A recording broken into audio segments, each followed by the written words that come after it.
The sun's setting, it's pretty chill, and today we're gonna talk about costs of putting 1UZ FE into my 1997 NA Miata.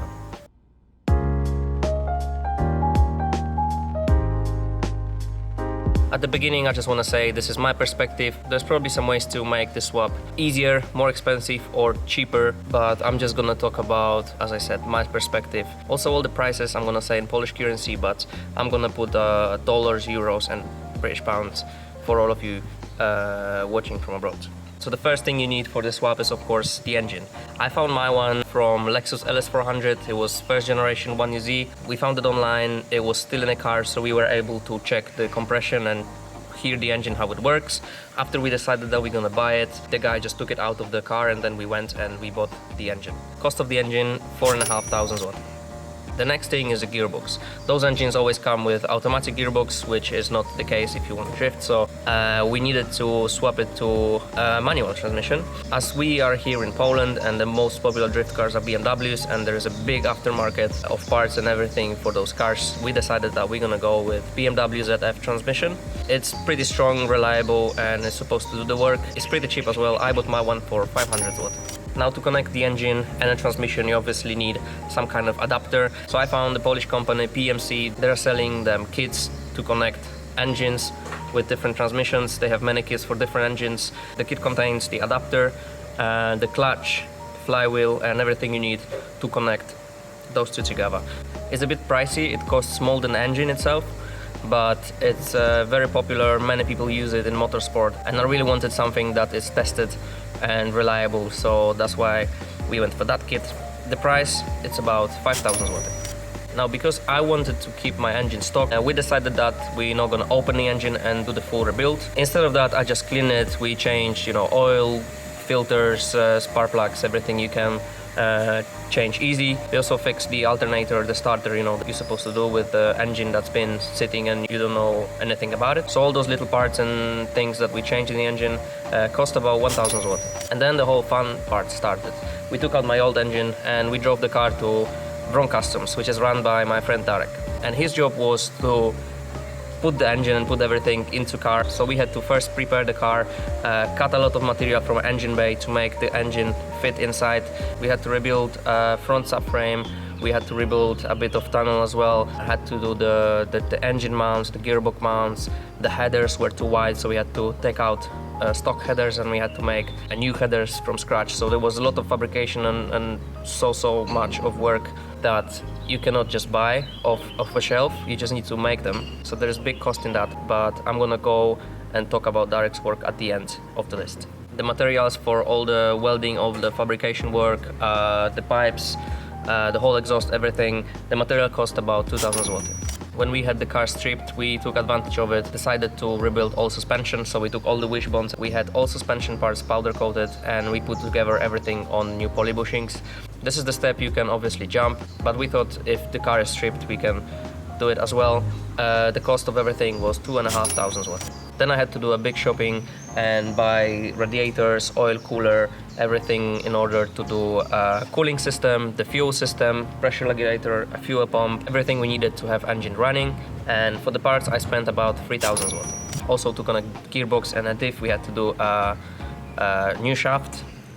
We had some little issues with, for example, clutch pedal, the clutch pump, the steering rack. There was a lot of, little things, little fabrication work, but which took time. Darek did an awesome job with all of those. But as I said, we're gonna go and talk about the costs of that at the end of the list. About all the wiring and electrics, we chose to have 1UZ FE first generation because this engine is super easy in terms of wiring. You don't need a standalone ECU. You can have this engine working with like 5 or 7 cables coming out of ECU and you can connect the engine with any gearbox in any chassis. So that's why we decided not to go with any other ECU and a standalone.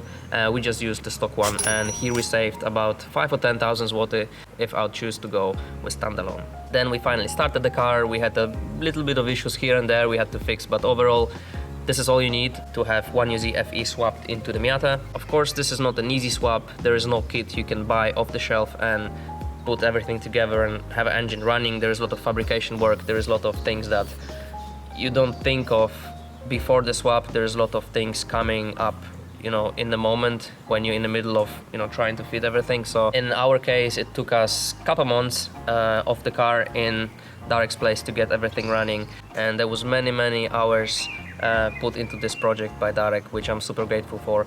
And then I asked him yesterday, what if someone would come to his place with the Miata and with 1UZ and be like, yo, can you please do all the work and put the engine in a car to have it running? How much would it be? And he said it would be between 10 and 15,000 zloty for his work. Total cost between 25 and 30,000 zloty. My old engine was still running, so I sold my old engine, I sold my gearbox and, you know, stuff that I didn't really need anymore for the car. So I think I made like extra 5 on that, so you can say about 20 to 25,000 zloty worth of swap. And is it much? Comparing to other popular kits, for example K Miata, which is putting K20 to the chassis, estimates the whole cost of the swap about $8,000 to $9,000. There's Rocketeer swap, very popular in England. They take V6 from Jaguar, again bolt-on, they send you all the parts and everything you need. You put it into MX5, 6,000 to 7,000 pounds. And also very popular in the States, Flying Miata kits to put an LS V8 engines to the Miata, but here the prices goes from $15,000 to even $20,000. If you ask me personally, was it worth it?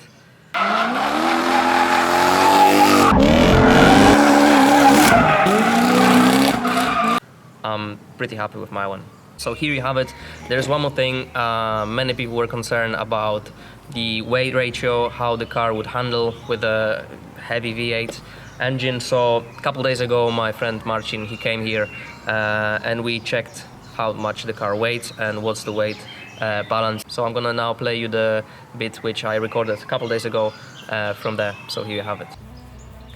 So it seems like many people is concerned about the weight ratio of my car and the fact that if you put a big V8 engine inside such a little car, it would lose all the balance and it would start to handling pretty bad, because people assume that the engine is very heavy comparing to the old one. So the engine is made of aluminum and is supposed to not be as heavy as people think, and we are gonna try to show it today. So in a couple minutes there's gonna be my friend coming with the scales, the professional scales you weigh the cars, and we're gonna try to check how much Miata weighs and also check the balance between the front and the back of a car. And obviously if the front is much heavier than the back, then I'm gonna try to put some more weight on the back of the car so we can make it kind of even. So I just need to take the Miata out of the lavetka, take the Kevin out to the garage and put the Miata in the garage because the floor is even, and then yeah, we're gonna check the weight.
Okay, so we have 4 of them scales. They are connected with each other via Wi-Fi. So this is the equipment to be used with professional race cars to check the weight ratio. Let's see the damage. Tu masz przednie lewe, przednie prawe. So the car weighs 1040 kilos. This is front left, front right, rear left, rear right. So as you can see, front left, front right and rear right, they all the same, 28%, 27, 28, so this is cool. But this is 16%. Well, let's just check with me inside the car. Bardziej na tył poszło. No, Czyli to, co tu jest w środku, bardziej wciąża tył niż przód. tak. No to też dlatego tu jest tak lekko, bo tu masz kierę, drążek, to wszystko. No tak, tak. So this is where shows the weight ratio. This is the front, 56% and rear 43%. So we end up with results of 57% to the front of the car and 43% to the back. And I think it's not bad. Also, when we tried with me sitting inside the car, the balance went more to the back. For example, with me inside the car and a passenger, I think the balance gets pretty close to like 55-45. And then of course we have the hinges for Lambo doors, which are pretty heavy on each side, and there's a bash bar as well, which weighs a couple kilos as well. So I think the engine itself really don't make such a difference comparing to the stock one. Yeah, that's the result. Thanks for watching and have a good Sunday.